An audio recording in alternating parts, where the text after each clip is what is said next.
Moi, je suis ce qu'on appelle chez Normandin Baudry une gestionnaire de talent. Donc, je m'assure, un de mes talents est Mélanie, que ce talent se développe le mieux possible dans Normandin Baudry, dans sa progression de carrière, mais aussi dans, je vais dire, son épanouissement professionnel. Donc, c'est mon rôle avec Mélanie. La raison pour laquelle c'est apparu à un moment donné, Mélanie est une fille qui est excellente envers ses clients, qui est bienveillante envers ses collègues. Donc, c'est celle qui dit toujours oui. Bien, quand on est très bon, donc, ça fait que tout se dirige naturellement vers cette personne-là. Il vient un moment où ouf, le plateau peut être étourdissant un petit peu, puis on perd un peu de goût Mmh. à ce défi-là. Mélanie se sentait peut-être moins bien quand tu es venue vers moi en disant: «Je me pose des questions, là, Mmh. j'en ai trop, ça va pas mal, mais ça pourrait aller mieux». Dans l'accompagnement que j'ai eu avec elle, je lui ai dit: «Voici un plan de» on avait appelé ça un plan de résilience, tu savais, hein? Ouais.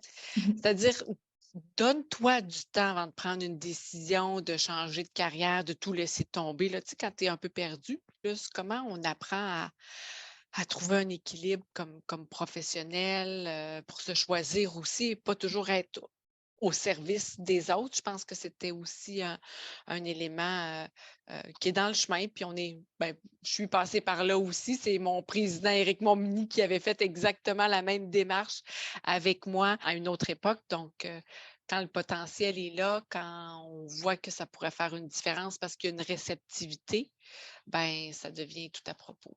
C'est évident qu'il y a eu, je dirais, beaucoup plus de sérénité.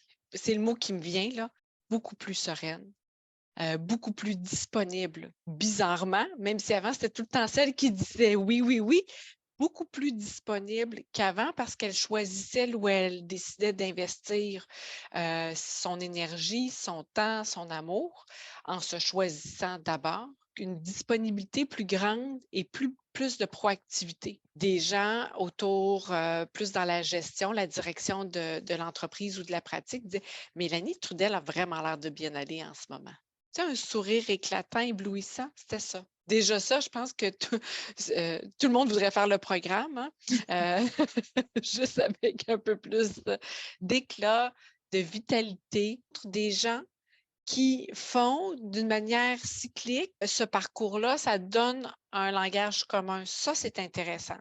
C'est sûr que, tu sais, c'est un accompagnement qu'on pourrait offrir à tout le monde, mais je pense d'abord qu'il faut que la personne, on sente une Ouais. prédisposition, une certaine volonté de dire: «Ça va pas ça va, mais ça pourrait aller mieux», tu sais? J'aimerais ça me sentir mieux.